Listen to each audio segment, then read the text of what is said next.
গত মাসে বিল আসছিল 900 কত টাকা, কিন্তু এই মাসে আসছে 4800 কত টাকা বিল। এখন এই মিটার তারা লাইন কাটা ভিডিও করে আইছে, কাটার পরেও বিল আসতেছে। এখন যে আমার হাতে এখানেও বিল আসতেছে মোবাইল মিটার মধ্যে।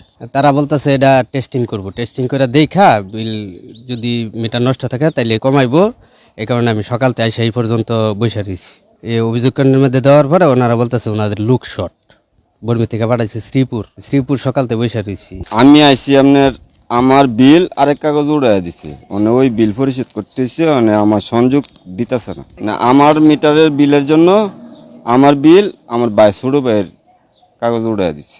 এখন আমার মিটারটা পরিশোধ করছি দুনোডই, আমার মিটারটা সংযোগ দেওয়ার জন্য আসছি, সংযোগ দিতেছে না। কিসের বলে লিখিত দিতেইব, সাদা কাগজ লিখিত দিতেইব।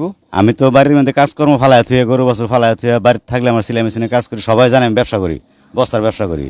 ওই কারণ ফালায় থুয়ে আমি আইসি, যার জন্য আমার এই কারণে লেগে ওই যে আরেকজনের বিল্ডে আমার ভিড়ের মধ্যে আইসে, এটা আমি দেখাইছি পরে ওনারা এটা ঠিকঠাক করে আমার কাগজটা দিচ্ছে, আবার পুনরায় আমি বিল দিতেছি। 2 মাসে বিল আইছে আপনার 835 টাকা, কিন্তু এই মাসে বিল তুলে দিছে আপনার 2558 টাকা।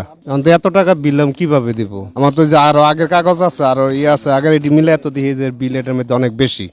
মিটার রিডিং মিলেছি, মিটারের আপন তো ভিডিও করে নিয়েছি। কি একটা ফ্রিজ, একটা মোটর, এই 2টা ফ্যান সর্বোচ্চ 1000 নিচেই থাকে, উপরে আসে না। কিন্তু এই মাসে আছে 4800 কত টাকা। এর দরখাস্ত করতে হবে, আবেদন করতে হবে। আবেদন করার পরে তারা মিটার টেস্ট করবো, টেস্ট করার পরে যদি ওরা বিল কমাবে, না হলে বলে পুরাটা দিতে হবে। বিদ্যুৎ ব্যবহার করছি 150 ইউনিট, যার বিল আসছে 935 টাকা।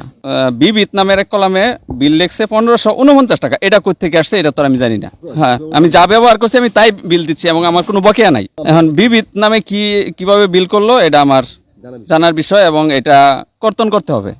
দেখেন ওদের ভিতরে তো ঝামেলা আছে, গ্রাউন্ডিং এর সমস্যা থাকতে পারে ওদের।